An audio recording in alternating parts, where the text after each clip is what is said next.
Hello everyone. Have you ever walked into a stuffy room and instantly felt exhausted, even though there was plenty of oxygen around you? The real culprit is not the air you breathe, but the air moving around your skin. Today we are mastering the invisible, exploring the principles of modern ventilation, the definitive architectural guide to harnessing fluid dynamics for indoor environmental quality, health, and human comfort. Let us begin by comparing the historical view with the modern view of ventilation. The historical view treated ventilation as mere replacement of vitiated air, relying on the obsolete carbon dioxide theory, which focused on keeping carbon dioxide below 2 parts per 10,000. The modern view is far more comprehensive, resting on three pillars. Thermal control means optimizing the cooling power of air to maintain physiological comfort, independent of oxygen dips. Humidity balance means active management of ambient moisture to achieve a thermally regulated environment. Air purity means dilution and reduction of airborne disease transmission and structural pollutant control. Let us look at the golden metrics of space. 50 to 100 square feet of floor space per person is the optimum, and this is prioritized over total volume. 1000 to 1200 cubic feet of space per person is the required cubic volume. Air changes should occur at a certain number of cycles per hour, and exceeding 6 changes per hour causes unacceptable drafts. There is also a 12-foot dead zone, a mathematical exclusion zone where heights in excess of 12 feet are excluded from cubic calculations because products of respiration naturally accumulate in lower levels, rendering high ceilings ineffective for baseline ventilation standards. Now let us examine structural housing standards, specifically aperture geometry. Aperture mathematics follows two key ratios. The 1/5 ratio is the minimum mandated window area relative to floor space. The 2/5 ratio is the minimum combined surface area for all doors and windows to ensure foundational breathability. There is also a structural mandate that back-to-back construction is prohibited, structurally outlawed because shared rear walls fundamentally prevent aspiration and cross ventilation. Let us now understand the master taxonomy of building ventilation, which splits building air exchange into two broad categories. The first is infiltration, an unintentional flow via cracks and joints, often countered by maintaining positive indoor pressure. The second is natural ventilation, which includes wind driven flow through perflation and aspiration, diffusion, which is slow passage through small spaces, and stack driven flow caused by temperature and density inequalities. Alongside natural ventilation sits mechanical ventilation, which includes exhaust systems that generate vacuum, plenum systems that generate positive pressure, balance systems combining exhaust and plenum, air conditioning for thermodynamic conditioning, and demand controlled systems that are dynamic and sensor driven. Let us dive deeper into wind driven ventilation, specifically perflation and aspiration. Air is not simply blown into a building, it is dynamically pulled through it. Perflation creates high positive pressure, while aspiration creates aerodynamic suction. This has important architectural implications. Simple building shapes optimize this pressure differential, capturing the full force of the wind. Complex irregular shapes fragment the pressure zones, creating turbulent and inefficient airflows. And while highly effective, wind is fundamentally limited by its unpredictable speed and direction. Let us look more broadly at the forces of nature behind passive ventilation. Wind driven flow harnesses aerodynamic pressure differentials across opposing building facades.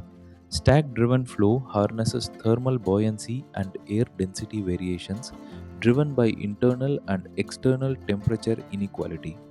Diffusion, the slow passage of air through microscopic structural materials, is insufficient as a primary mechanism on its own.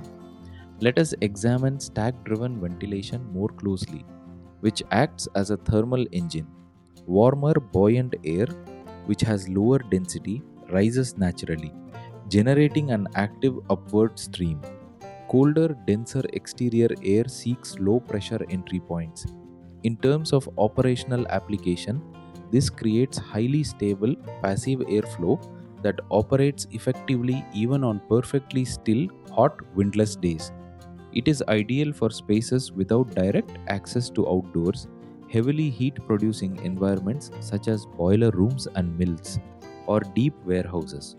However, it does require significant temperature inequality between indoors and outdoors to function optimally.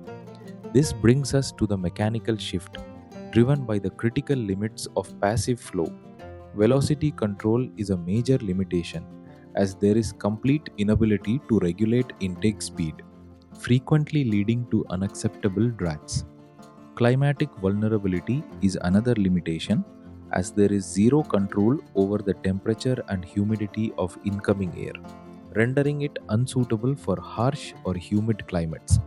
Purity deficit is a concern too, as there is high risk of introducing external contaminants, dust, and outdoor pollutants directly into the indoor ecosystem, and reliability suffers due to absolute reliance on unpredictable environmental forces that fluctuate by the hour.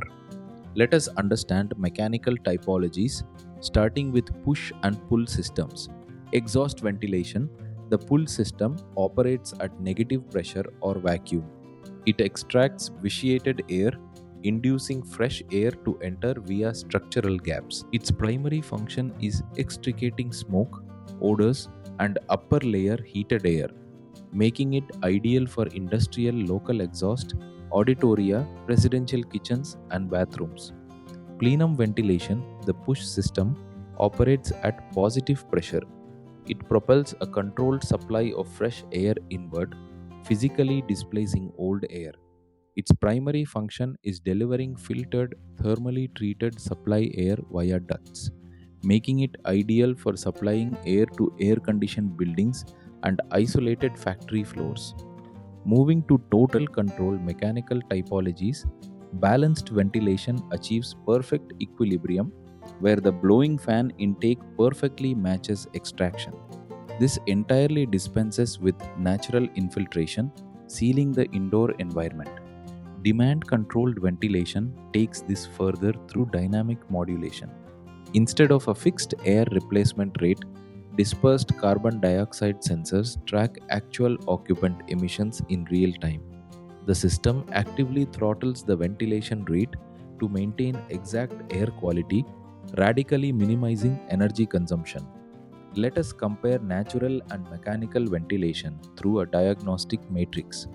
Natural ventilation has zero operational cost, but its predictability is highly variable, dependent on ambient weather. Its quality control is essentially zero, as it brings in external pollutants and moisture. It is best suited for rural housing, simple geometries, and temperate zones. Mechanical or HVAC heating, ventilation, and air conditioning ventilation involves high installation and energy usage costs but offers absolute control and predictability. Its quality control is high, filtering dust and bacteria and precisely controlling dew points. It is best suited for urban high rises, hospitals, and humid or industrial zones. Let us now look inside the anatomy of air conditioning, which involves the simultaneous mechanical control of temperature, humidity, purity, and distribution through four stages. First, the compressor compresses the refrigerant, causing vapor to rapidly heat up. Second, the condenser exchanges heat with outside air and the vapor cools and condenses into a liquid. Third, the evaporator and dehumidifier stage sees pressure drop as the fluid evaporates, drawing massive heat from surroundings and operating below dew point to simultaneously strip moisture into a drip pan, a process known as latent heat removal. Fourth, circulation delivers chilled, dehumidified air propelled into the space. Bringing this all together, Modern ventilation is the elegant synchronization of natural forces, structural geometry, and mechanical precision. This synchronization happens in three stages. First, geometry sets the baseline, as strict floor space parameters and mandated aperture ratios dictate foundational building breathability. Second, nature provides the engine, as aerodynamic wind and thermal buoyancy offer massive, passive fluid dynamic power. Third, mechanics provide the control, as demand controlled HVAC guarantees absolute thermal comfort and air purity when nature falls short. We do not merely move air, we engineer the invisible indoor ecosystem. Let us close with the blueprint for modern habitation. Modern standards call for maintaining 2 to 6 air changes per hour, supplying 1000 or more cubic feet per person per hour, and capping calculated ceiling heights at 12 feet. The golden ratios of spatial ventilation require that, to guarantee adequate natural airflow, architectural geometry must adhere to strict structural ratios: one-fifth window to floor area for standard living rooms, scaling up to two-fifths area for high occupancy or high humidity environments. And contextual mandates require that systems adapt to the landscape, with demand controlled HVAC for urban density and optimized cross ventilation for rural and disaster relief settings. To summarize, ventilation has evolved from a primitive concern about carbon dioxide levels into a sophisticated science balancing thermal control, humidity balance, and air purity. Strict architectural standards for floor space, cubic volume, and window ratios lay the foundation. Natural forces like wind driven and stack driven flow provide powerful passive engines, and mechanical systems, from simple exhaust and plenum setups to fully balanced and demand controlled HVAC, provide the precision control that nature alone cannot guarantee. Together, these elements engineer the invisible indoor ecosystem we depend on every single day. Hope you have understand about the principles of modern ventilation. If you found this video useful, please watch and share with your friends and colleagues. Thank you.